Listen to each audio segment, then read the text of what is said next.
Maman première ministre Judith Suminwa Matondi na libako pesi biso ozali bongo mama ya Yambo o batomboli na ebonga oyo tangu ozula lozola muka est-ce que ozozongoka eloko ya lokumu Mama Sylvie nakanisi que eloko motuya o mokonzi mboka pesi nga eza eloko mokete pona nga eza eloko lokumu te eza mokumba.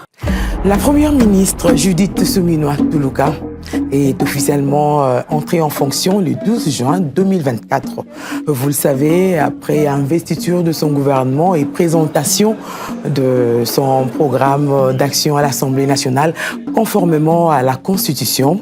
Depuis ce jour, la population voudrait savoir comment la chef du gouvernement compte s'y prendre pour matérialiser ce programme d'action chiffré à 92,9 milliards de dollars américains à raison de 18 milliards par an et étalé sur 5 ans. En d'autres termes, quelle est la méthode Suminwa? Quelles sont les actions qui sont déjà réalisées et quelles autres sont en cours d'exécution? Voilà qui motive la tenue de cette interview. Madame, Messieurs, bonsoir et merci de nous suivre. Alors, qui est Judith Suminwa? Judith Suminwa, première femme occupant le poste de Premier ministre en RDC, est née en octobre 1967. Elle est détentrice d'un master en économie appliquée, option gestion financière, à la faculté de l'économie de Mons en Belgique et d'un diplôme d'études complémentaires en travail dans les pays en voie de développement. Elle travaille dans le secteur bancaire, puis dans les agences des Nations Unies, dans le PNUD, où elle a été experte senior dans un projet d'appui communautaire dans l'Est de la RDC. Elle exerce ensuite au cabinet du ministre du Budget avant de devenir coordonnatrice adjointe du Conseil présidentiel de veille stratégique. Cadre de l'UDPS, elle exerçait jusqu'avant sa nomination les fonctions de ministre d'État, ministre du Plan au sein du gouvernement Sama Lukonde II. Après une année à la tête du ministère du Plan, Judith Suminwa Tuluka a brillé par la pratique de la gestion axée sur les résultats de développement, notamment dans la mise en œuvre et le suivi du programme de développement local de 145 territoires PNEL, donc, et la finalisation du plan national stratégique de développement. Elle est nommée au poste de Premier ministre par le président de la République, Félix-Antoine Tshisekedi Tshilombo, le 1er avril 2024. Mariée et mère de 2 enfants, elle est originaire du secteur de Kimpese, territoire des Songololo, dans la province du Congo central. Pour cette première parution médiatique, donc la première ministre a spécialement accordé la primeur à la presse nationale. Je ne serai pas seule à réaliser cette interview. Donc dans ce joli décor, nous avons Sylvie Bongo, un visage connu ici localement. Sylvie Bongo Landou est journaliste et directrice marketing et commercial à la chaîne CMBDJ, présentatrice et productrice de magazines sociopolitiques, équipe nationale et Pona Écolo. Elle interviendra particulièrement en lingala, une façon pour nous d'intégrer toutes les couches sociales. Nous avons également Thierry Kambundi Kafouti, rédacteur en chef au sein de la rédaction de la radio Top Congo, producteur et présentateur des magazines bien connus, Parlons-en, Le Débat et récemment Parcours. Bonsoir Thierry. Et également bonsoir Sylvie. J'ai oublié de vous saluer tout à l'heure.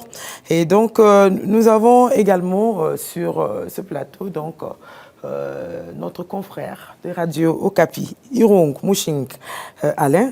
Il est superviseur des news à la rédaction de la Radio Okapi. Alain est un grand reporter et présentateur principal de dialogue entre Congolais et du magazine Le Grand Témoin. Bonsoir Alain.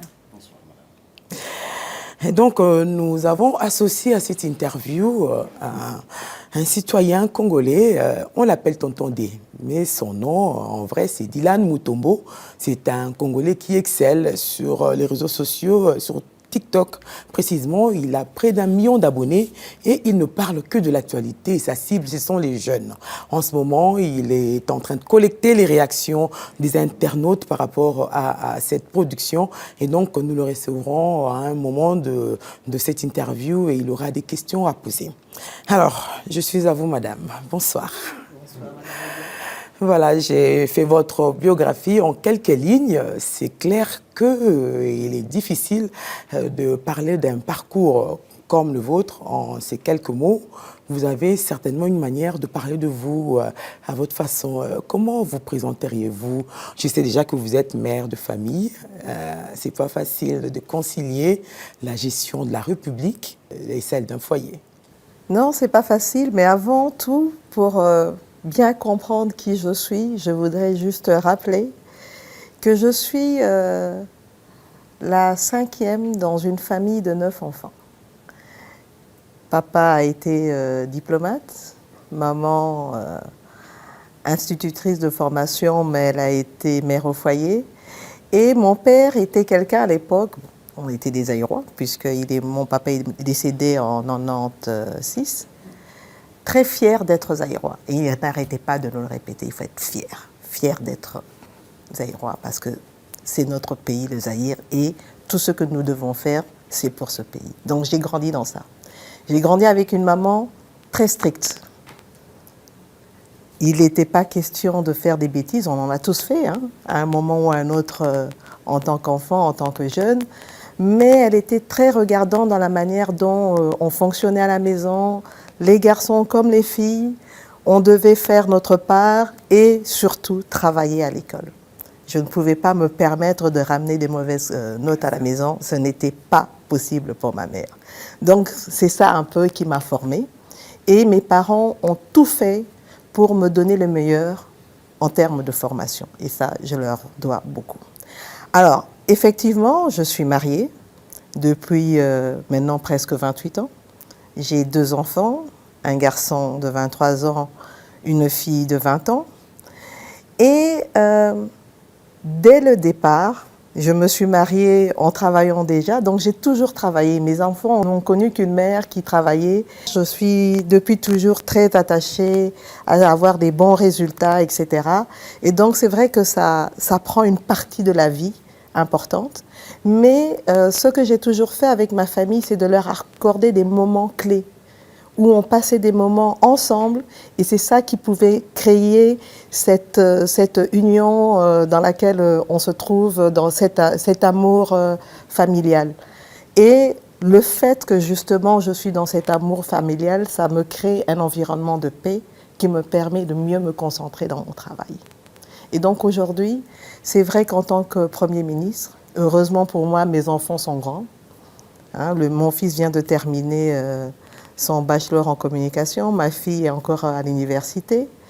Et donc, ils n'ont plus besoin d'une mère de manière quotidienne. Ils ont toujours besoin de la maman parce que c'est toujours des coups de fil, même le soir avant de dormir. Je m'assure d'avoir discuté avec mes enfants. J'échange beaucoup avec mon mari. Je m'assure que tout s'est bien passé pour lui dans la journée.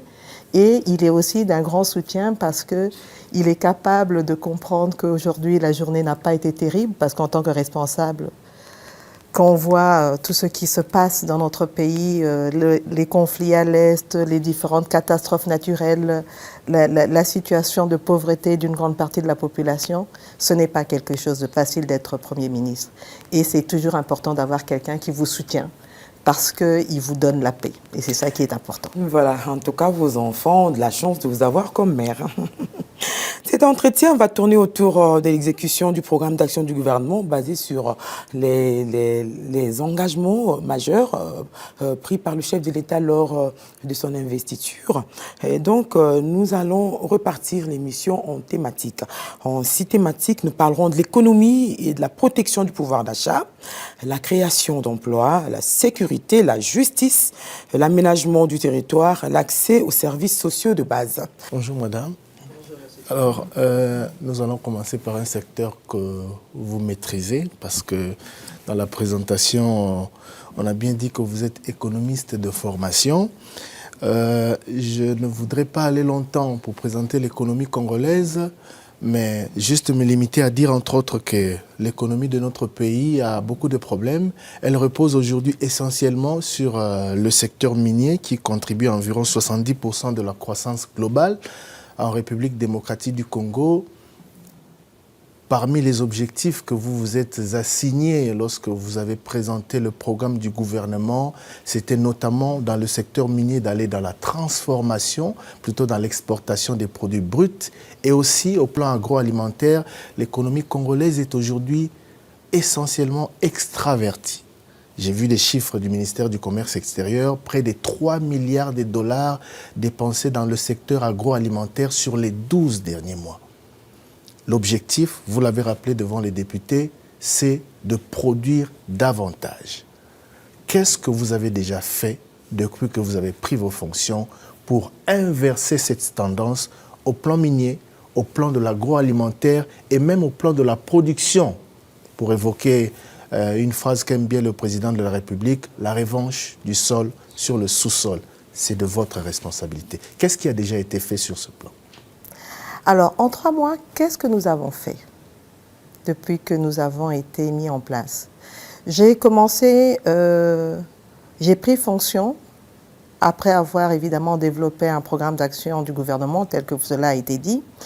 Et ce qui était important, c'était de voir quelles sont les différentes mesures que nous allons mettre en place pour vraiment asseoir notre programme et commencer à le mettre en œuvre de manière efficace. La première chose, ça a été ce travail qui a été fait pendant 2 mois pour pouvoir obtenir un budget. Nous avons aujourd'hui un projet de budget que j'ai eu à déposer à l'Assemblée nationale, en respectant d'ailleurs les délais constitutionnels. Et ce projet de budget, qui est en augmentation de 26% par rapport à celui de 2024, nous avons aujourd'hui un projet de budget pour 2025 de l'ordre de 89 000 milliards de francs congolais, donc soit plus ou moins 18 milliards de dollars. Cela nous permet de pouvoir aller en termes de répartition, 17% pour la diversification de l'économie, 13% dans l'agriculture. Donc c'est déjà, en termes de projection, une volonté forte de dire il est important d'aller vers cette diversification de l'économie. Alors, en parlant de diversification de l'économie, vous savez, par exemple, au niveau des mines, aujourd'hui, nous nous battons pour faire reconnaître nos minerais stratégiques et de dire aussi qu'il nous faut impérativement devenir maître en produisant normalement. Nous avons un projet que nous avons commencé, projet régional, avec notamment la Zambie, sur la production de batteries. Donc le projet a démarré, il est encore dans ses débuts, mais ça va devoir, à terme, nous permettre, plutôt que d'exporter tout ce qu'on a comme coltan, etc., mais de produire localement, de ne plus dépendre du prix du cobalt brut. Comme vous le savez, aujourd'hui, nous dépendons du prix qui est imposé à l'extérieur, à l'international, et ce prix-là peut baisser sans que nous n'ayons aucune marge de manœuvre, mais si nous produisons nos batteries ici sur place, nous pourrons vendre des produits finis à un prix qui sera compétitif déjà.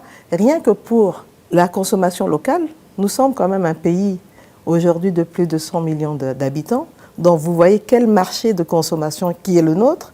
Et si nous travaillons sur ça, nous allons pouvoir développer notre secteur et produire plus, et ça va nous régénérer des ressources plus importantes. Mais pour y arriver, évidemment, nous avons aujourd'hui un déficit en termes d'énergie, d'infrastructures, donc il est impératif que nous puissions travailler sur ça. En termes d'énergie, vous avez pu voir dans les années passées, nous avons eu à libéraliser par exemple le secteur de l'électricité, nous avons mis en place, quand je dis nous, c'est le gouvernement, puisqu'il y a continuité. Donc tout ça, ça ont été des mesures qu'aujourd'hui nous sommes en train de consolider pour assurer que, alors que nous avons redémarré les négociations sur on a parlé à l'époque du projet INGA, aujourd'hui on parle d'un programme intégré, structuré INGA, avec la Banque mondiale, la BAD est en train de nous suivre, nous sommes en train de discuter aussi avec des investisseurs privés. En attendant que tout ce programme-là puisse vraiment aboutir, nous devons investir dans des microcentrales hydroélectriques, etc. Et donc, si vous regardez, il y a pas mal d'actions, de projets qui sont en train d'être menés dans ce sens-là. L'autre chose, ce sont les infrastructures. On a plus ou moins 58 000 kilomètres de routes, mais nous sommes à plus ou moins 12 000 kilomètres de routes qui sont empruntables.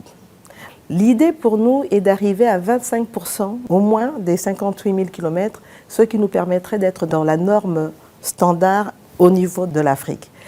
Aujourd'hui, avec les négociations que nous avons faites avec 6 communes, nous avons pu obtenir dans cette négociation 7 milliards de dollars qui vont être investis dans les infrastructures. Nous venons hier en Conseil de ministres, par exemple, d'approuver un financement avec comme bailleur des banques sud-africaines. Ce financement de l'ordre de 186 millions de dollars va nous permettre d'acheter 5 000 équipements qui vont nous permettre de travailler sur nos infrastructures et ainsi que pour l'agriculture. Donc c'est des équipements qui vont être mis en place à travers le territoire, 145 territoires. On va constituer des hubs. Ça va être géré dans le cadre d'un partenariat public-privé, mais ça nous permettra de mettre à disposition les services techniques, Office de route, OVD, OVDA, même les entreprises privées qui travaillent dans le secteur routier pourront bénéficier de ça. Donc ce sont des actions qui vont nous permettre, si elles sont bien coordonnées, de pouvoir avancer. Si aujourd'hui, nous voulons aller développer l'agriculture, déjà dans certaines provinces du pays, les gens produisent, même si ce n'est pas encore à un niveau suffisant.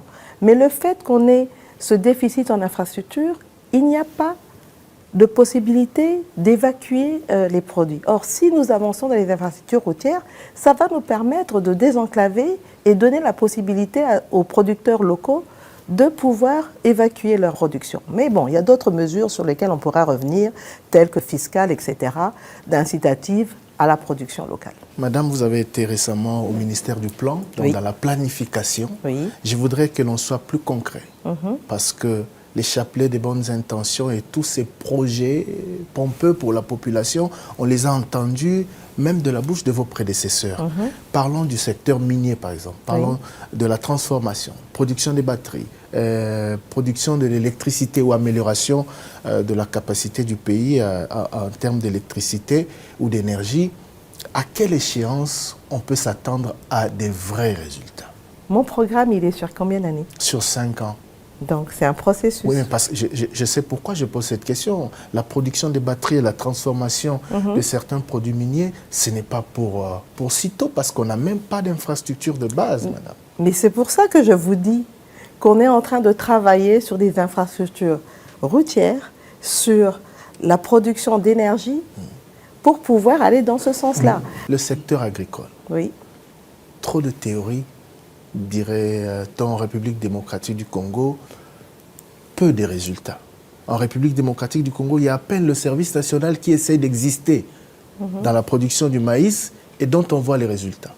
Le gouvernement aujourd'hui, vous avez dit 13% du budget affecté à l'agriculture pour obtenir la vente du sol sur le sous-sol. Qu'est-ce qui est fait et comment espérer obtenir des résultats concrets sous Judith Soumino en matière d'agriculture? Vous avez donné l'exemple du service national. Aujourd'hui, le service national a produit 16 000 tonnes de maïs.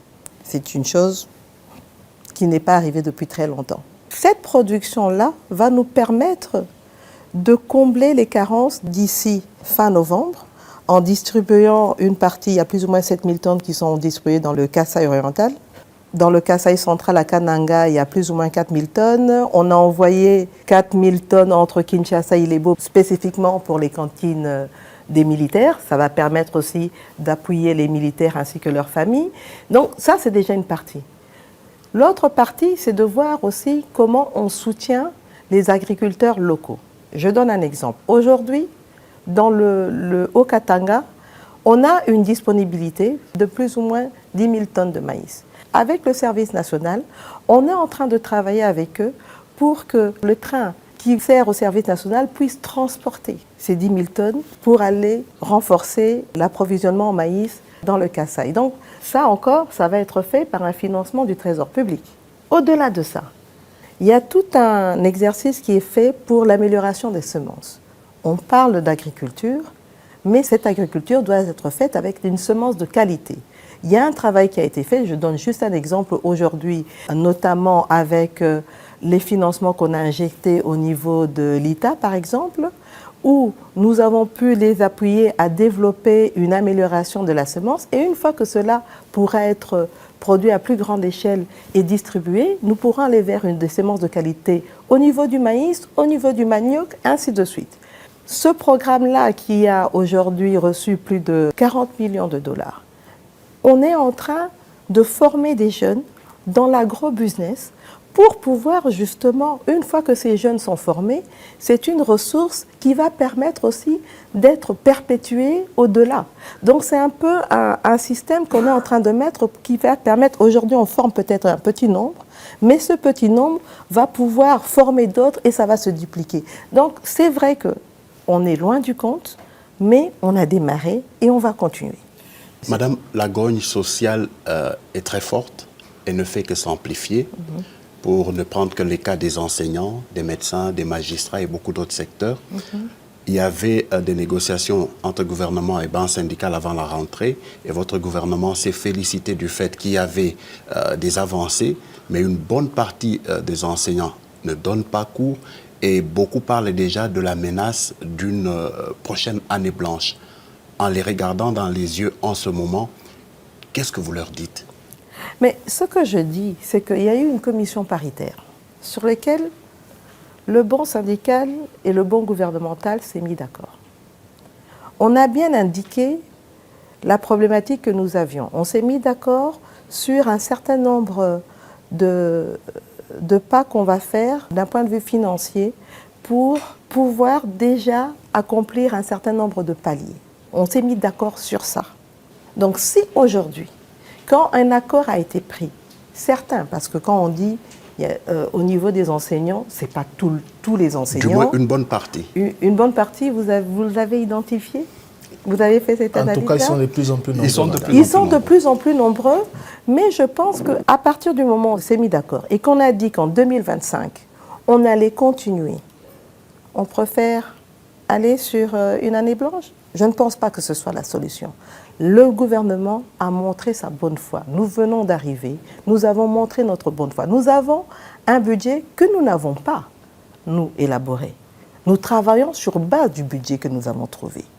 Laissez-nous la chance, avec le budget que nous venons d'élaborer, une fois qu'il va être approuvé par le Parlement et qu'il sera promulgué, à ce moment-là, on pourra faire mieux.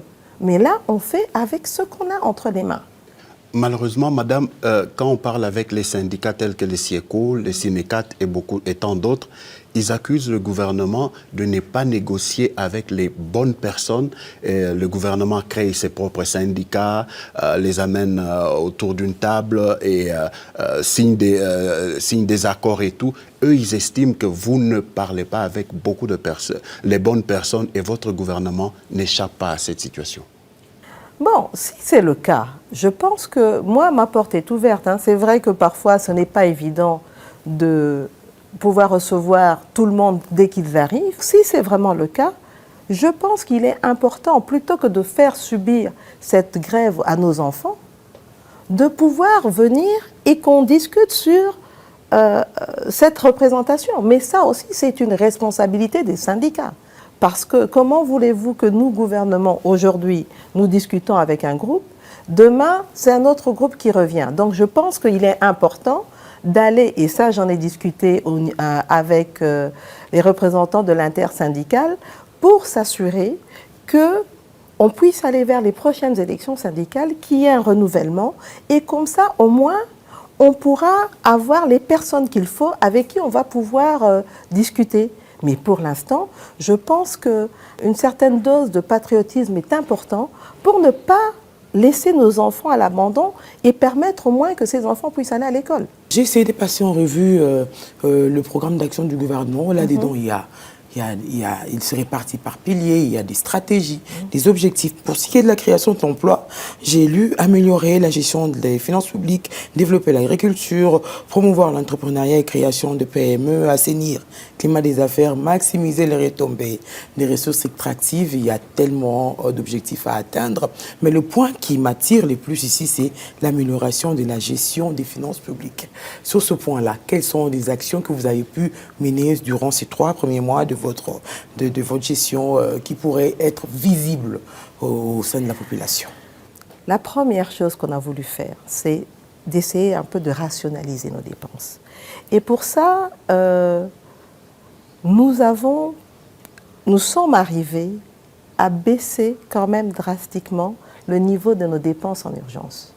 Nous avions des dépenses en urgence qui s'élevaient à plus de 30%. Aujourd'hui, on navigue entre 7 et 10%. Donc je pense que c'est déjà un résultat en 3 mois qu'on a pu obtenir. On vient de loin. Maintenant, au-delà de ça, c'est un exemple, on vient d'ailleurs de passer ça en Conseil de ministres, décider par exemple d'octroyer un allègement fiscal à toutes les entreprises congolaises qui sont à l'est du pays et qui sont confrontées à des problèmes dus à la guerre. Quand on parle de gestion des finances publiques, aujourd'hui, les ressources que nous avons proviennent en grande majorité des taxes, impôts, redevances, n'est-ce pas? Quand nous commençons à parler d'allègements fiscaux, en règle générale, j'ai les régies qui me regardent en disant « mais et nous ?» Nous avons des targets à atteindre, mais bien sûr, mais la question est de regarder comment ça se fait de manière cohérente. À partir du moment où, dans un secteur, on leur donne des allègements fiscaux, ils vont pouvoir mieux produire et une fois qu'ils produisent, ça va faire des ressources qui pourront ensuite être imposables.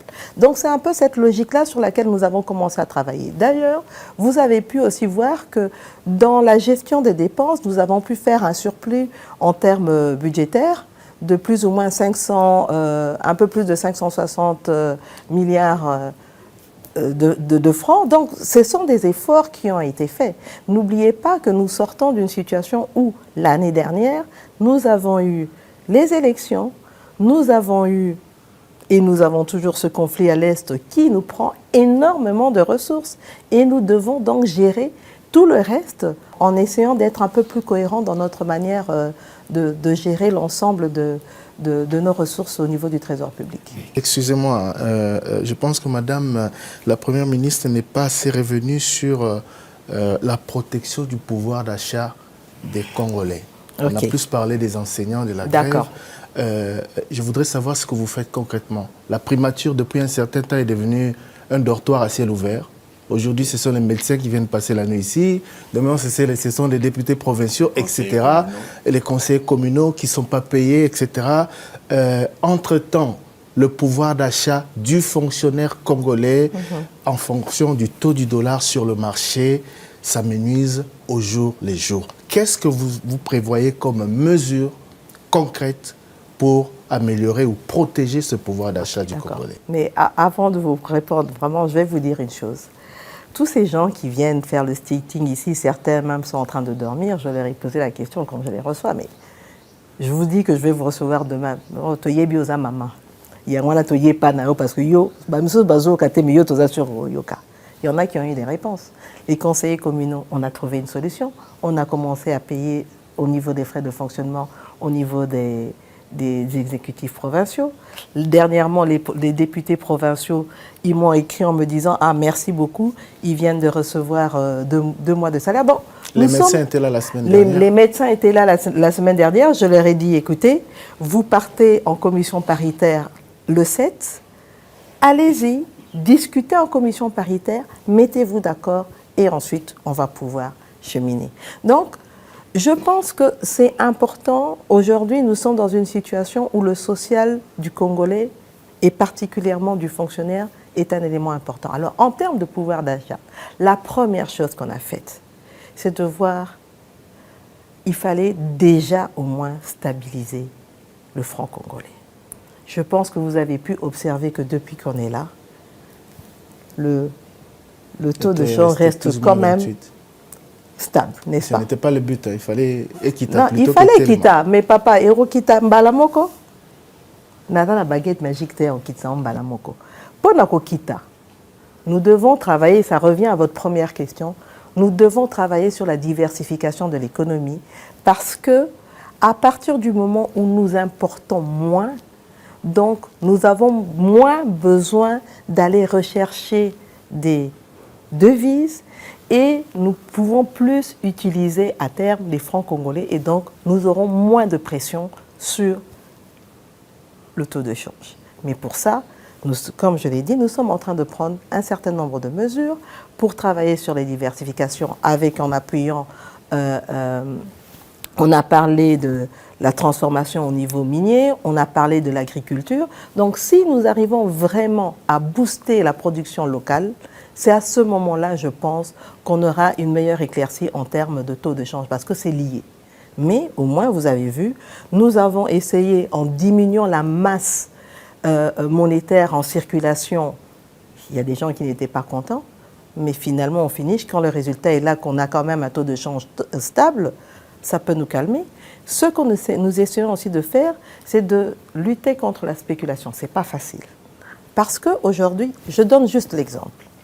Vous avez vu, nous avons pu, en discussion avec les pétroliers, parce que c'est cette discussion qui a été faite, ensemble, on s'est mis d'accord sur les paramètres qui jouent sur le prix du carburant. On a travaillé notamment sur le prix moyen frontière, etc.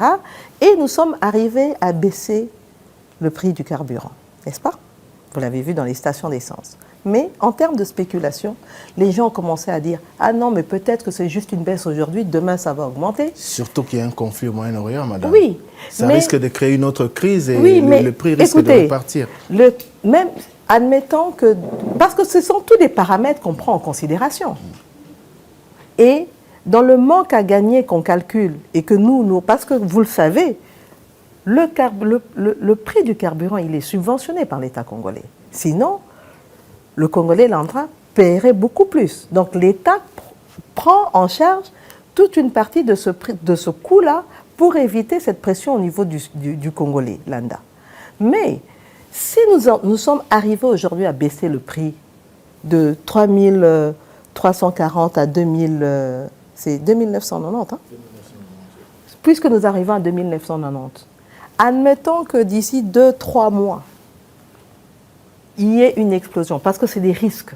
Évidemment, il faut en tenir compte. On ne peut pas gérer sans faire une analyse des risques. Qu'il y ait une explosion dans le Moyen-Orient et qu'on a vraiment un problème, une pénurie au niveau du carburant, même si ça monte, est-ce que vous êtes sûr que ça va remonter à 3340 comme avant? On a une marge. Donc c'est ça aussi, on anticipe.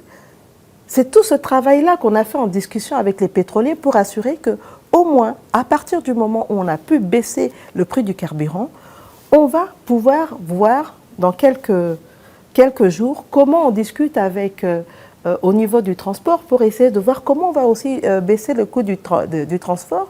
Et à terme, il devrait y avoir une répercussion sur les coûts des produits qui dépendent du coût du transport qui utilise le carburant. Maintenant, c'est sûr que ceux qui ont déjà des stocks qu'ils ont achetés à un prix plus cher ne vont pas baisser les prix du coût. Donc, il ne faut pas que les gens disent prix à carburant et kiti, prix à bilok et kiti nanouté dont tout le monde est de l'autre côté. Et koya, mais botika, il y a un processus, donc ça va se faire. Dans le programme du gouvernement, vous avez promis 1,5 million d'emplois par an. Comment vous allez y arriver? On ne peut le faire qu'avec le secteur privé. L'État seul ne pourra jamais créer autant d'emplois. L'État ne peut le faire qu'avec le secteur privé. C'est pour ça que cette question d'amélioration du climat des affaires est extrêmement importante. Quand j'étais encore ministre du Plan, nous avons travaillé sur un certain nombre de réformes à mener en vue d'améliorer le climat des affaires. Dans ces réformes, il y a évidemment la digitalisation pour aider aussi à limiter la corruption parce que ça a un impact. Il y a la sécurité judiciaire de l'investisseur, donc on va pouvoir revenir sur les questions juridiques à ce niveau-là. Il y a aussi la nécessité d'avoir, j'en avais déjà parlé, des incitations fiscales, etc. Donc il y a toute une panoplie de mesures que nous avons prises. avant si l'histaroto, au banana, kotonga, faut une mesure à mon tout. Le délai court déjà. Madame. Oui, le délai court. D'ici la fin de cette année, en principe, c'était déjà 1,5 million. Parce que c'est chaque année jusqu'en 2028. Oui, d'accord. Mais malheureusement, moi, j'ai pris fonction. La suite, ce sera avec Voilà. Alain Yomu. Madame, vous parlez du secteur privé, mais déjà créer une entreprise ici au Congo, je connais des proches qui en ont fait la mère expérience. Et le gouvernement a un chapelet de beaucoup de bonnes intentions que vous avez énumérées, la digitalisation et bien d'autres, mais sur terrain, concrètement, ça ne suit pas, madame. Écoutez, particulièrement dans la création d'entreprises, nous avons un service public qui est le guichet unique de création d'entreprises, qui a eu, depuis un certain nombre d'années ou de mois, des problèmes de fonctionnement. Et donc, évidemment, cela a impacté sa capacité. On avait, au départ, un service qui, en 3 jours, permettait de créer vraiment une entreprise. Aujourd'hui, c'est devenu, ça traîne, etc. Donc, ce que nous avons fait quand nous sommes arrivés, c'est d'assurer au moins que ce GUS puisse au moins maintenant recevoir régulièrement ses frais de fonctionnement, ce qui va lui permettre de se connecter, de pouvoir mettre à disposition à ceux qui le souhaitent tout le service nécessaire pour pouvoir créer ces entreprises. Parce que c'était juste une question de frais de fonctionnement.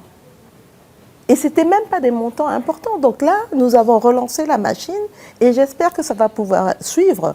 Mais au-delà de ça, comme je l'ai dit, il faut aussi assurer que tous les investisseurs qui arrivent puissent non seulement avoir une sécurité en termes juridiques, puissent aussi avoir accès au crédit. Donc là, il y a toute cette discussion que nous sommes en train de faire avec le secteur bancaire.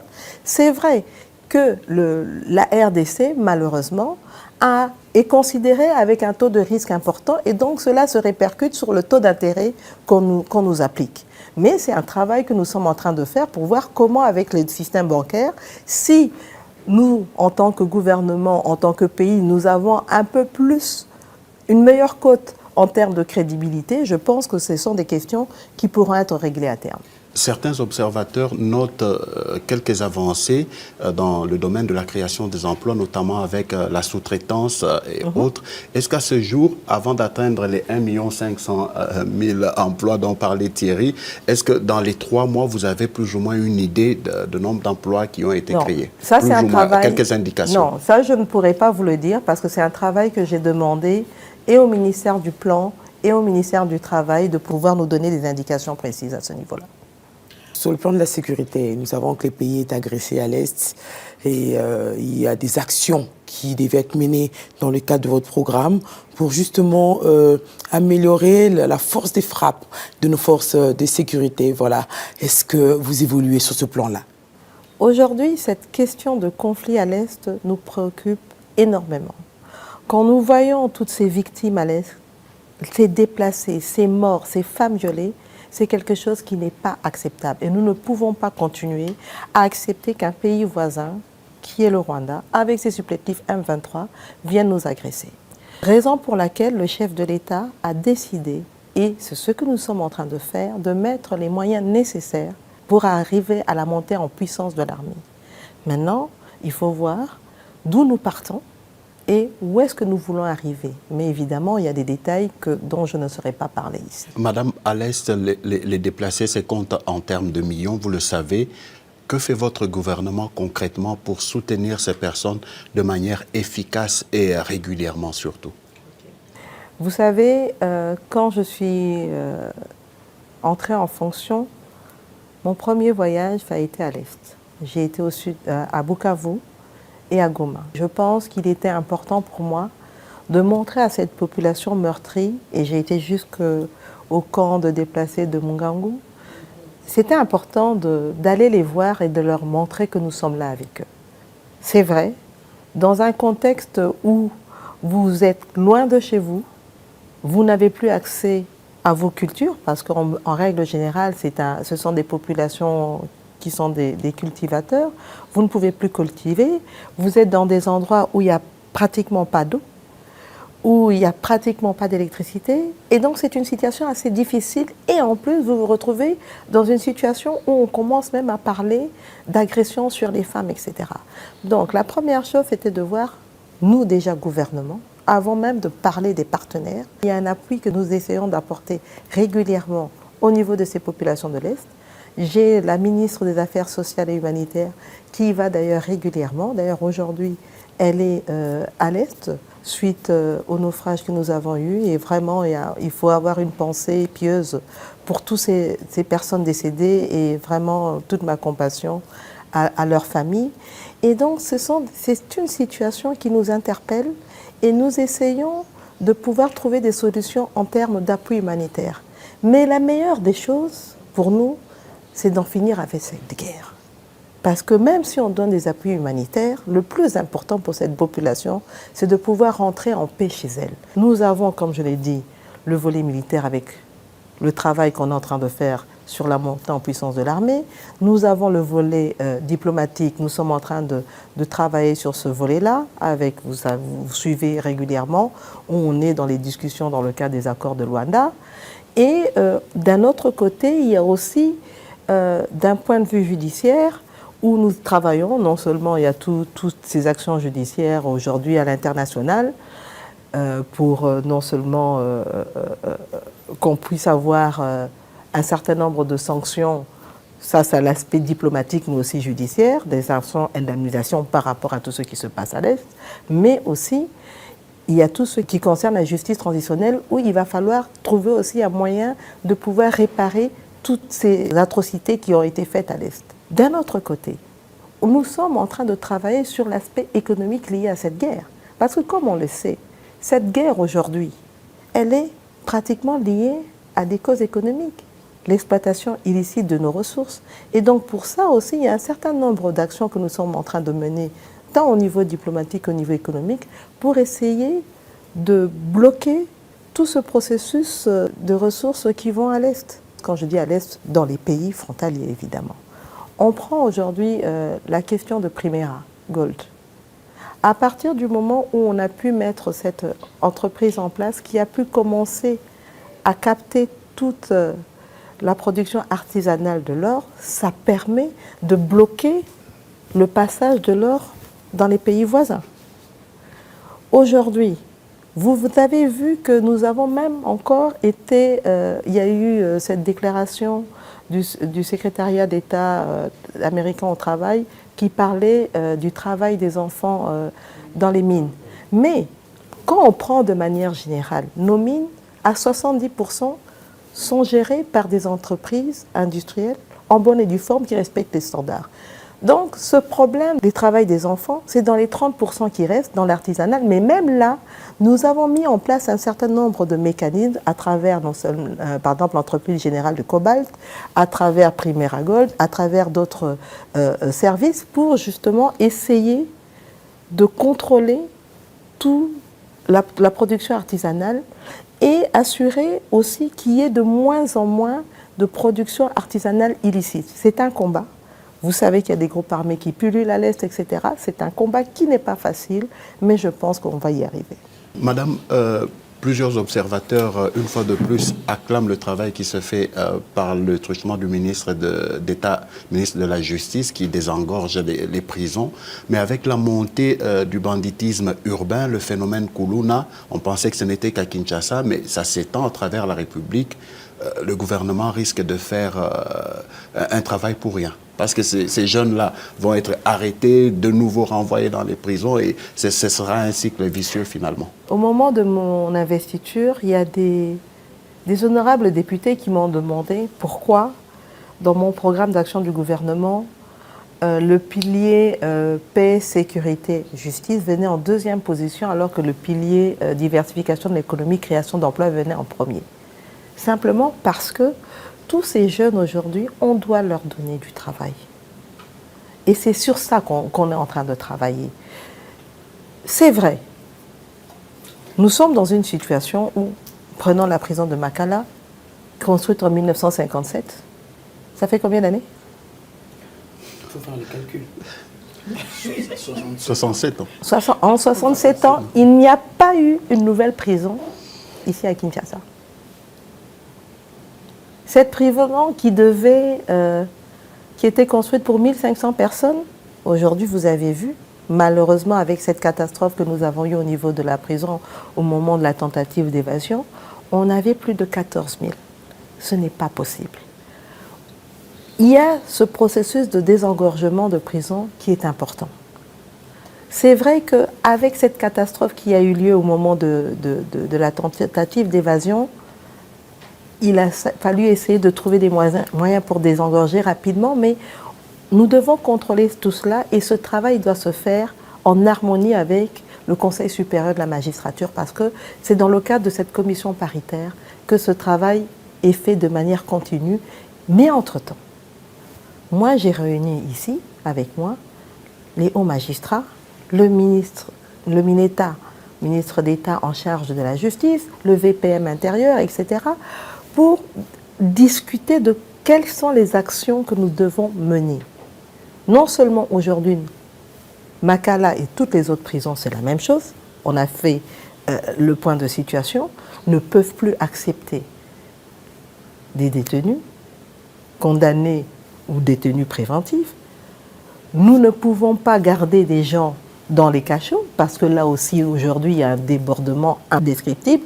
Donc, aujourd'hui, moi, je leur ai demandé de me rendre un rapport pour me dire quelles sont les propositions de solutions. Comment, déjà, on sort tous ceux qui sont dans les cachots, on sépare les femmes, les enfants, parce que ce n'est pas possible d'avoir tout le monde dans le même endroit. C'est impossible.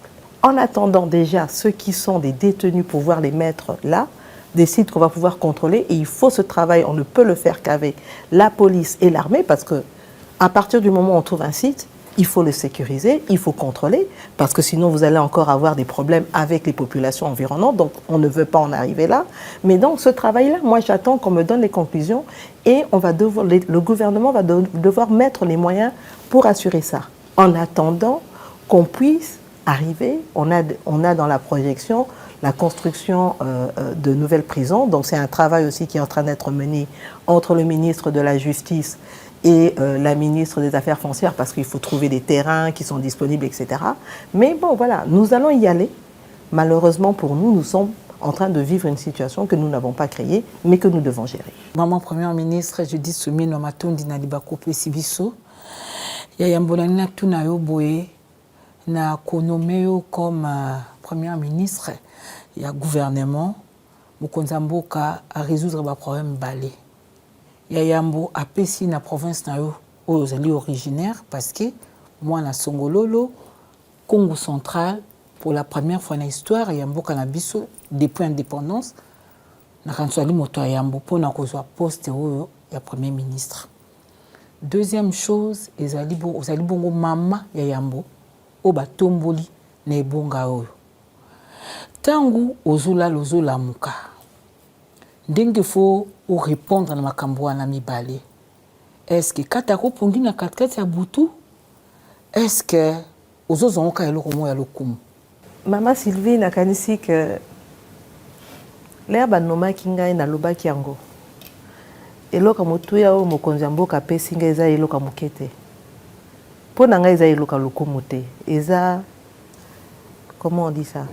Eza mokumba oyo mokonzi ya mboka pesi ngai pona kokamba mboka. Eza eloka mokete. L'air banomi ngai eloko nini na liboso na sala kotala na bandeko na biso baza na est parce que kuna pasi pe batu baza na pasi na kati ya RDC bazali. Mais soko tali boza na guerre, ça fait 30 ans. Guerre en si la raté. Bon siko nga na ya na kino tambola na nga ya te na lobina ke na kotala bandeko na nga baza na nokuna baye ba ke muto aye en tant que maman, en tant que deko mwasi nazo comprendre ba pasi na bango. Et na mona bango pona la kisa bango que nazo comprendre mais que na gouvernement nanga to kosala elongo poto luka solution pona bango. Ndenge moko na ebi lelo que tozala ba problème ba banzela na kati. To lobaka na kati ya Kinshasa to ke na biso musika te. Mama yo kanzi soki mbule no kinga na lalaka. Na kolala te nazo benga na yeba situation eza ndenge nini. Entre temps na si na PCP mitindo. Na kanisi bomonaki na recevaki awa na yambaki gouverneur ya province ville province à Kinshasa parce que Kinshasa est la ville province mais yango pe biso gouvernement ba institution surtout aux appels na kati ya Kinshasa na yambaki gouverneur na yambi ministre en charge de l'infrastructure, ministre d'État, Naembi va continuer surtout au bazar en charge il y a l'infrastructure. Pour nani, na ministre de finance, na ministre de budget. Pour nani, parce que Naembi que na ba compétence aux constitution un PCBiso. Et ça important to tala nene to kusunga gouverneur. Nakansi alekaki et pas yandeko. Thierry Kamboudi. Alobaki pe gouvernement central les lots aidé ville province. Pona makoki ya kokosala pona kobanda kobongisa nzela tozo bana opesa ye mensuellement pe moi pata po akoka pe kosala assainissement mais na banzelo bébé aux huit tourisme bandelité maman aux huit au commandement même nzela le kumu aux huit tosali programme même route nationale numéro 1 Kinshasa Matadi na boyi na ngate na boyité ezande likambo ya kotia na programme awa na Kinshasa soko 5 km nzinga ya Zandu. Tosali programme to bana ko attaquer yango ba étude ici et salami. Ministre des Finances a appelé Kimbongo Beseko et sali ba étude sur base ba étude wana nde mosala ko sala poto lingi susute que to pesa mbongo bobongisa nzela bo analyser na bino te bo sali étude te bo cheka ka ciment bo tie goudron et puis lobi mbule noki alignon surtout ekeyite to lingi siko makambo ça manenga bien.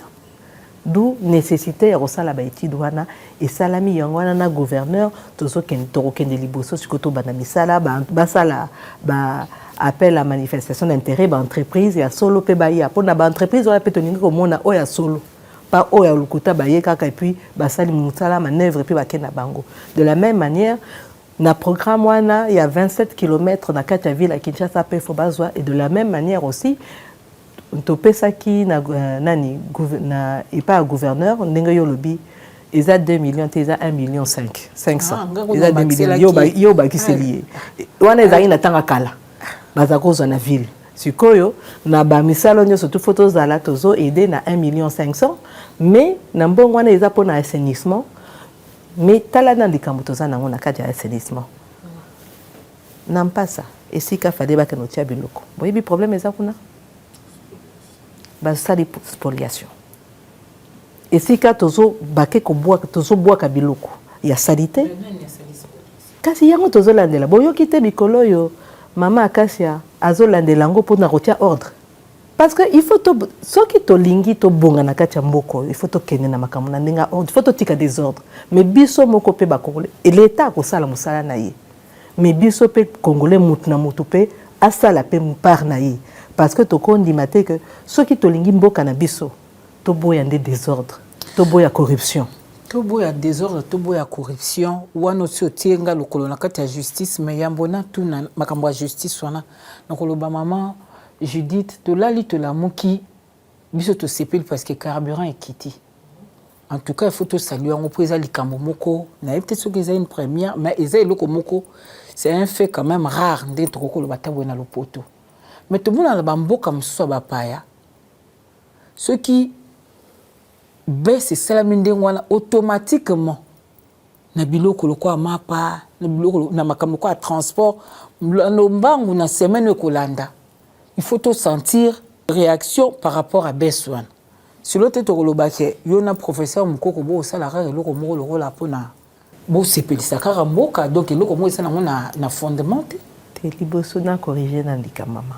Ezali kamo ya ngai na professeur mukoko te VP l'économie ezali kamo ya gouvernement ngana da premier ministre ya gouvernement mobimba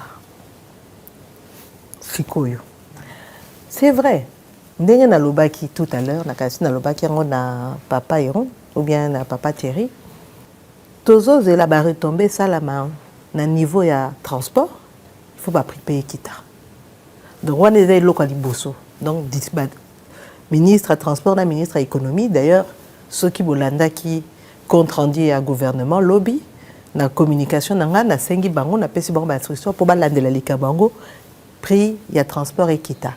Prix à bilo copé, il y a coléa par exemple, il faut équita. mais pour ekita yo soko za commerçante maman osombaki eloko na yo na 1000 francs ata carburant ekiti okitisa mbala moko po yo il faut gagner 1000 francs na yo olingi ngai natia désordre ba maman commerçante ba comme na faillite pour ngana kitisi tout gouvernement kitisi to à carburant prix à carburant. Donc il faut éloquer ça la manatango nango bango bazana ba stock na bango il faut ba épuiser ba stock na ba stock asika nde tokotala application ya baki ba talo ekita mais pona wana pe il faut moi contrôler ça là to lingite que contrôle wana koma baba no tungisa rabatu te eza wana te mais il faut ba inspecteur ya économie ba kita na terrain ba yeba moto yo ozana ma marchandise na yo osomaki yango quand période osomaki biloko na ezaki na talo boye ti oko épuiser stock na problème ezate mais là comme na stock asika a ozwi yango avec bénéfice ya prix à carburant ekiti période wana pe sikoyo il faut to bano appliquer pe baisse à prix oko appliquer prix aux ala qui n'ont libosoté. Moi je dis est-ce que depuis ozwi poste au social wenze moko mais pour que na que wenze ça ezali kama mukete poso na lobi na keka nga mo ngai moko maman je dis na keka boye bato nyonso to bazo welanga moyen zate donc na kendeke mais ya moi ko bomba na pofo pe na yeba makambo eza ndenge nini soko ozoyeba lelo oza na esengo ya komona mama azalaka komema kitunga lelo akomaka na sachet soso tozali kosomba bobimba lelo bakoma kodemonte na bapièce mama Sylvie toloba likambo ndenge eza likambo yango ebandi lelo ou bien biso nyonso to tokuti yango mbete siko tozolinga kobongisa ntango ozwaki bokonzi oyebaki te nayebaki opesa baresultat kasi nayebi te yango wana nde tozosalela mosala mpo baresultat ezala nalingi lelo mpio di lokola 1 kilo eza na 8000 francs ekita mwa moke mutu oyo akoimporte mpio di oyo ekoya mikolo oyo lere akoza camion grève mpe ya bacamionnaire esili te boyokaki sango bongo ya ciment mais kasi te prix mpe ya ciment mpe fo ekita parce que grève ya bacamionnaire esili yo koexplike nga ndenge nini bacamionnaire badeside basala grève yo za na stock na ciment na Kinshasa au matisi prix pour nani grève wana impacté au point de so ici ce n'est pas de la spéculation yebisanga biso pe ba congolais to milinga na entre biso pourquoi to linga kaka yo za individu yo gagner plus que baninga tira baninga nyonso na passe c'est ça aussi la responsabilité au biso to zoluka ipa ya baninga na biso congolais mais responsabilité première eza ya biso gouvernement ya wana lobby neti sikoyo ceux qui biloko ewuti na port coût à transport il faut ekitata na minute lelo donc pio di oyo ekoya mikolo oyo ekozala lisusu te 1 kilo 8000 francs ndenge ezalaki il faut ekita toza d'accord eloko nde tozoluka yango wana maman Judith lelo nyonso eza priorité nayebi te soki okodéfinir gouvernement na yo ndenge nini mpo toyebi te oleka bazalaki bawarrior nayebi te oyo ya lelo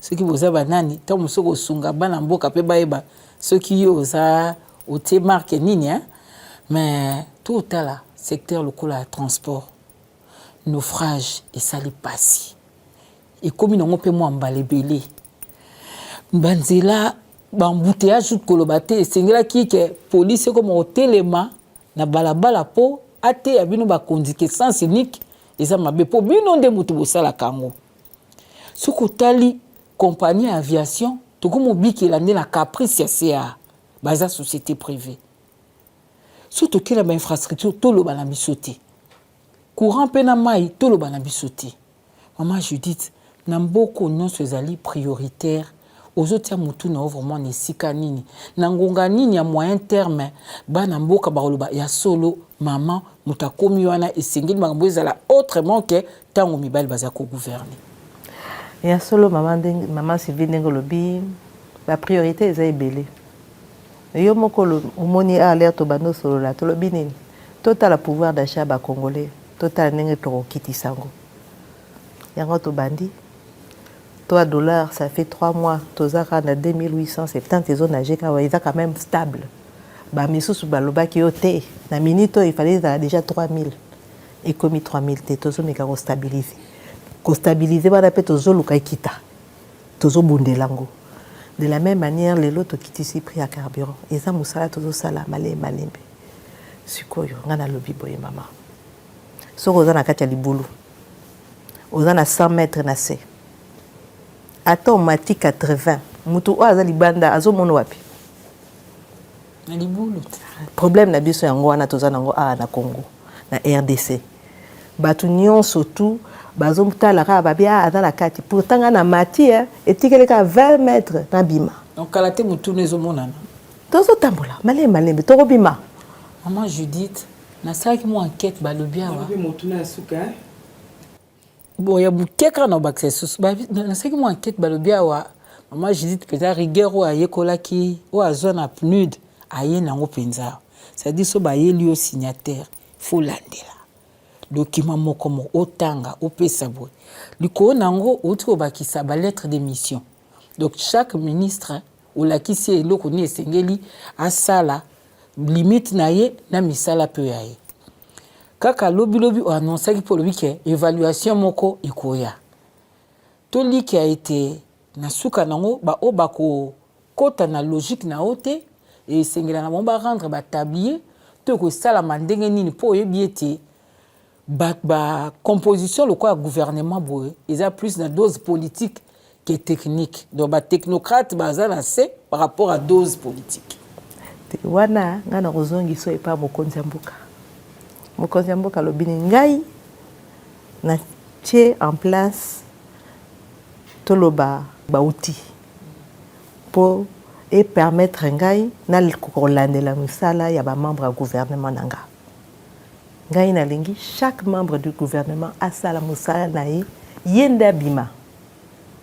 Yangwana parenthèse bomona anga libanda pamba te parce que pour nangai musala wana eza musala ya chaque ministre da secteur ne yende fois bima ngana na sima nazo tala nazo coordonner na landela et si kay loko ezo sala ma bien tena toko ko solo lo ba bomisa ba lettre de mission wana ba rolandisa na ba feuille de route eza poto évaluer bango mokonzi ya mboka lobaki chaque membre du gouvernement serait évalué ce que sans sentiment. Ce que vous avez évalué. Famille politique nao.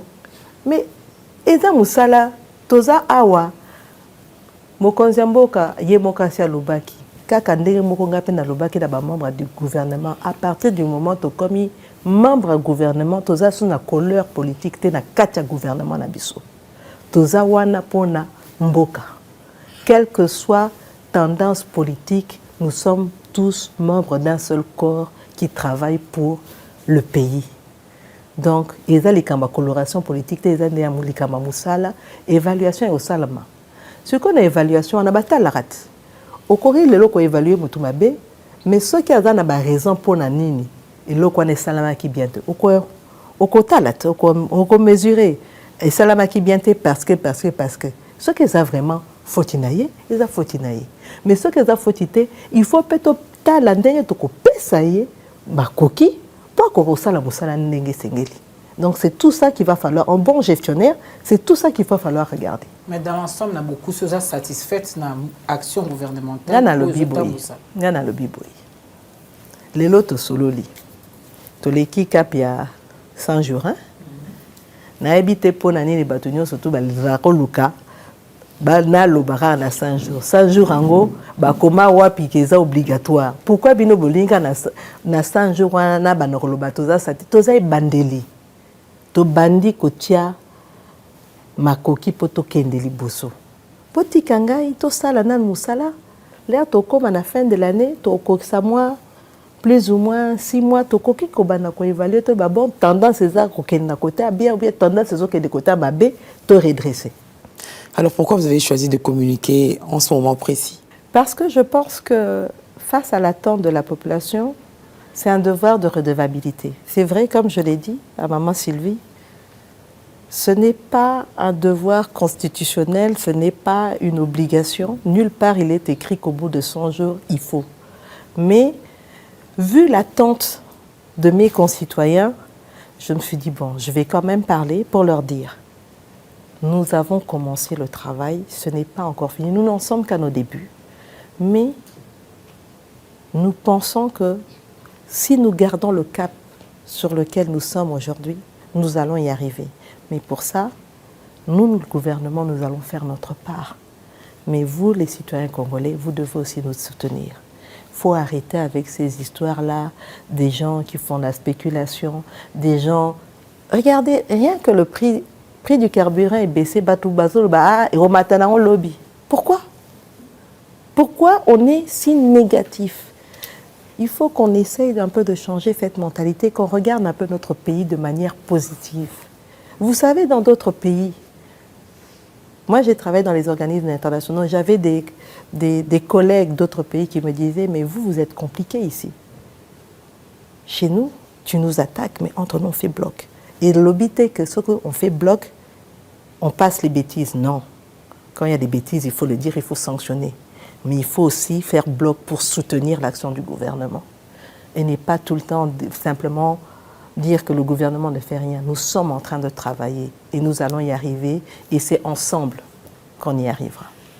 Voilà, j'avais annoncé au tout début de cette émission que Dylan Mutombo, autrement dit Tonton D, qui est très présent sur les réseaux sociaux avec près d'1 million d'abonnés sur TikTok où il produit de l'actualité, était en train de collecter des questions des internautes qui suivent cette émission sur les réseaux sociaux. Donc, il va venir poser quelques questions venant de la population. Voilà, Dylan. Excellence Madame la Première ministre, dans le cadre de la récolte de questions des internautes, nous avons pu recueillir quelques questions récurrentes auxquelles la jeune population congolaise attend de réponses de votre part. De prime abord, les jeunes Congolais se sont questionnés, n'est-ce pas, sur votre plan d'action gouvernemental qui a promis, n'est-ce pas, de créer plus de 6 millions d'emplois. Alors la jeune population aujourd'hui se pose la question de savoir où en êtes-vous avec ce projet. Combien d'emplois exactement avez-vous déjà créés? Et dans le même ordre d'idée, Excellence Madame la Première ministre, l'État à lui seul ne peut pas créer tous les emplois pour l'ensemble de la population congolaise. Il s'agit donc de mettre sur pied des mesures incitatives à l'entrepreneuriat, de telle enseigne que plusieurs acteurs puissent également intégrer ce corps entrepreneurial. Mais malheureusement, aujourd'hui, ce que l'on constate sur le plan de la pratique, dès qu'un jeune se décide de se lancer dans l'entrepreneuriat, il est tout de suite accablé par des différentes redevances et taxes qui mettent en mal, n'est-ce pas, l'évolution de son activité entrepreneuriale, ce qui cause malheureusement une faillite prématurée. Dans cet ordre d'idée, Excellence, Madame la Première ministre, dites-nous quelles sont les mesures que vous avez déjà prises quant à ce ou ce que vous comptez faire pour essayer, n'est-ce pas, de rendre un peu plus facile la vie entrepreneuriale du jeune Congolais. Et pour finir, Excellence, Madame la Première ministre, il se pose également une question sur le plan sécuritaire. On fait face à la recrudescence de l'insécurité sur l'étendue de la République démocratique du Congo, dont notamment à Kinshasa et à Goma. Il ne se passe pas 2 jours sans que nous puissions recueillir 2 ou 3 cas d'enlèvement. Ce qui se passe sur la pratique, c'est qu'un groupe de criminels s'organise, n'est-ce pas, pour procéder à des enlèvements dans différents coins de la capitale pour ensuite rançonner les familles des victimes. Et jusqu'à présent, la population ne sent pas encore l'implication effective du gouvernement. Quant à ce, la jeune population congolaise se pose des questions de savoir quelles sont les mesures que vous avez éventuellement prises, n'est-ce pas, pour essayer de mettre fin à ce fléau qui gangrène la quiétude du peuple congolais. En fait, le tout doit repartir sous l'angle de la diversification de l'économie, mais nous devons aussi non seulement donner les atouts à notre population. Et quand on parle d'atouts, on parle de formation. Et particulièrement aujourd'hui, je vais parler de la formation professionnelle. Pourquoi? D'ailleurs, aujourd'hui, au niveau du gouvernement, nous avons eu une décision du Conseil des ministres pour demander à la ministre de l'ESU de pouvoir faire une évaluation sur le programme qui sont mis en œuvre aujourd'hui au niveau de l'enseignement supérieur. Parce que nous devons impérieusement adapter notre formation aux potentialités que nous avons d'un point de vue économique. Quand on va regarder, qu'est-ce qui sort de nos universités? Nous avons des médecins, nous avons des juristes, nous avons des économistes, que je suis. Mais il y en a énormément et ça ne répond pas aux besoins du marché. Et donc ça, c'est ce travail-là déjà que nous sommes en train de faire en premier lieu. Raison pour laquelle aujourd'hui, nous avons un ministre pour la formation professionnelle. C'est extrêmement important. On met un focus sur ça parce que nous devons assurer de former les jeunes dans des métiers qui seront porteurs. Aujourd'hui, je vous ai parlé, par exemple, du programme INGA. Dans ce programme-là, nous allons avoir évidemment la production en énergie électrique. Nous aurons dans ce programme-là la nécessité de construire un certain nombre de routes là où on va faire passer au-dessus l'électricité, mais il faut aussi que nous ayons des routes. Nous devons dans ces routes-là faire passer la fibre optique parce que nous voulons aussi avoir cette montée en puissance avec l'informatisation, la digitalisation, l'intelligence artificielle. Mais tout ça va nécessiter d'avoir des métiers qui vont avoir l'expertise de pouvoir faire le travail qui sera. Si nous prenons le port de Banana, dans la construction de ce port, nous avons besoin de technicité. Mais nous devons avoir des personnes qui sont capables de... Donc, c'est tout ça sur lequel nous sommes aussi en train de réfléchir. Et donc, il y a cet aspect formation qui va être important parce que c'est ça qui va permettre d'avoir un certain nombre de personnes qui sont aptes à occuper les emplois qui vont être créés. En termes d'incentives qu'on donne pour la jeunesse, vous avez vu le chef de l'État, dans son mandat passé, a eu à créer un certain nombre de structures pour aider les jeunes entrepreneurs. Il y a aussi la mise à disposition d'un certain nombre de fonds, comme le Fonds des générations futures, FOMIN et tout ça. Ce sont tous des fonds qui, aujourd'hui, ont été mis en place pour assurer que nous pouvons appuyer les jeunes entrepreneurs. Ça a commencé avec l'RSP dans la sous-traitance. Vous avez vu, il y a tout ce mouvement-là, le FOGEC, pour pouvoir aider un certain nombre de jeunes entrepreneurs. Ce n'est qu'un début, mais en même temps, et je l'ai dit, il faut impérativement qu'au niveau de l'amélioration du climat des affaires, les choses se fassent effectivement. Il y a tout un certain nombre de réformes sur lesquelles nous sommes en train de travailler. Certaines sont mises en place, d'autres doivent suivre. Que ce soit au niveau de la digitalisation, pour baisser ne fût-ce que la question de la lutte contre la corruption. Si tout est digitalisé, toutes ces personnes ou tous ces services qui vont chaque fois demander quelque chose, ça va se faire d'un point de vue numérique. Il n'y a plus ce contact-là. Les gens peuvent le faire contrôler au niveau de leur écran au bureau et ça sera beaucoup plus facile. De la même manière, on regarde les incitations fiscales. J'ai été au ministère du Plan. Il y a toute une série dans le code des investissements. Et d'ailleurs, on a même dit qu'on devrait travailler sur une révision du code d'investissement pour l'améliorer.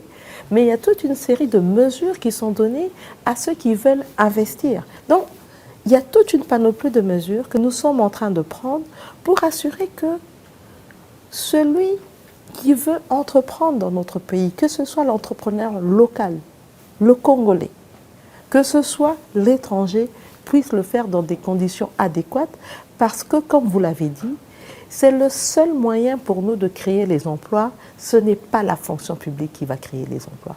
Il faut créer les emplois dans le secteur privé et c'est avec le secteur privé qu'on va pouvoir avancer. Et si on parle du secteur privé, donc l'accent est mis au niveau de la jeunesse parce qu'aujourd'hui, l'incentive est de pousser les jeunes à aller vers l'entrepreneuriat plutôt que juste d'attendre de pouvoir aller dans la fonction publique. Et ces jeunes-là, comme je l'ai dit, il faut leur donner les outils. Non seulement la formation adéquate, je vous ai parlé tout à l'heure au niveau de l'agriculture, on est en train de former, dans le cadre de l'agenda de transformation agricole, un certain nombre de jeunes. On en a déjà formé, je pense, 1800, c'est très peu. Mais on compte monter de manière exponentielle à l'agrobusiness. Ce sont des jeunes qui apprennent la formation en termes d'agriculture, mais aussi en termes de gestion de leur entreprise. Comme ça, ils seront mieux canalisés et ils pourront mieux avoir des résultats. Ils se plaignent également de l'insécurité dans la ville. Alors, la sécurité dans la ville, ça, c'est vraiment un grand problème. On en a discuté avec le vice-premier ministre en charge de l'Intérieur. Vous savez, ça va faire un certain nombre d'années qu'on n'a plus recruté au niveau de la police. Donc aujourd'hui, nous avons un effectif au niveau de la police qui n'est pas suffisant pour couvrir l'ensemble des territoires. Ce qui doit être fait maintenant, et c'est ça qui est mis en programmation, pouvoir aller vers le recrutement, la formation de la police, parce que ça c'est important. Il ne suffit pas de les recruter, il faut pouvoir les former de manière adéquate, qui puisse être une police de proximité qui respecte le citoyen, qui prend soin du citoyen et pas une police qui est là pour agresser. Et donc, à partir du moment où on arrive à avoir un corps qui est là pour jouer son rôle de sûreté, de protection du citoyen, je pense que ça va aller mieux. Mais pour l'instant, c'est vrai que nous avons des problèmes, mais avec les moyens de bord, on essaye de voir, comme par exemple, cela a été fait dernièrement, doter la police de véhicules pour pouvoir au moins, de manière motorisée, circuler dans la ville. C'est un début, mais je pense que ça pourra continuer. On va le faire aussi dans d'autres provinces de la République, comme ça au moins, en étant motorisé sur quelques lignes, surtout dans les centres, au niveau des villes, assurer qu'on puisse avoir une certaine surveillance. Mais là aussi, il y a aussi la question maintenant de pouvoir gérer tous les hommes en armes. Donc il y a un contrôle qui doit se faire au niveau des hommes en armes, les militaires, les policiers, pour assurer que ces gens-là puissent rendre compte de la manière dont ils sortent chaque jour, qu'est-ce qu'ils ont Bon, il y a tout un mécanisme au niveau de l'armée et de la police pour contrôler les munitions, etc. Mais il faut que ces contrôles se fassent de manière beaucoup plus draconienne parce que ce n'est pas acceptable que nos jeunes soient... Bon, ce n'est pas seulement les jeunes, mais il y a surtout les jeunes, puisque c'est la majorité de notre population, doivent être soumis à ce genre de violation de leurs droits. Voilà, Madame la Première ministre, vous êtes une personne très chargée. Et le temps nous imparti est très limité. Thierry Kamboundi est resté sur sa soif, je l'ai dit. Et Sylvie Bongo n'a pas épuisé toutes ces questions. Mais nous aurons d'autres occasions. Ceci n'est qu'une première. Absolument. Donc vous allez répondre régulièrement à ces devoirs de redevabilité. Donc il y aura d'autres numéros de ce magazine. Bien sûr. Enfin, il y aura plusieurs interviews dans ce sens. Et donc on se retrouvera à coup sûr. C'était un plaisir et merci d'avoir répondu à nos questions. Merci beaucoup. C'est un exercice, comme je l'ai dit, que je n'ai pas l'habitude de le faire, mais il est nécessaire en termes de redevabilité de pouvoir le faire, de pouvoir parler à notre population. Et je sais que, comme vous l'avez dit, certains, si pas tous, vous êtes restés sur votre fin, parce qu'il y a beaucoup plus de questions que ça. Mais le devoir m'appelle, mais on va refaire d'autres séances et je pense que si on le fait de manière régulière, on pourra de manière régulière aussi épuiser la matière. Vous allez laisser la population sur quelle note?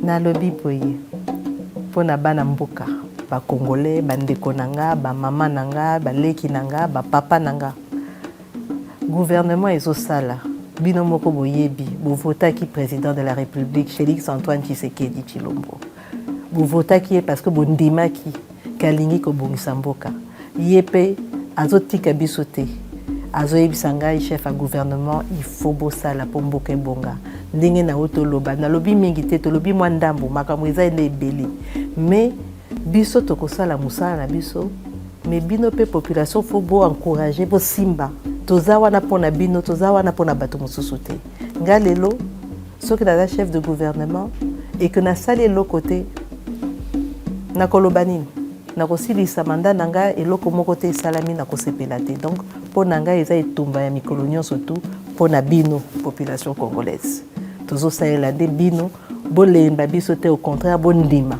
ke tozokende liboso tosi topesi bino mwa ndambo tolakisi bino ke mosala ezosalama lelo prix ya carburant ekiti mais eloko mosusu ezoya malemi tozokoba. Madame la Première ministre, merci. Merci beaucoup. Merci également à mes confrères Sylvie Bongo, Thierry Kamboundi et Alain Young. On se retrouve très prochainement. Et merci à vous, chers téléspectateurs, de nous avoir suivis de partout à travers le monde. Nous vous disons à très bientôt.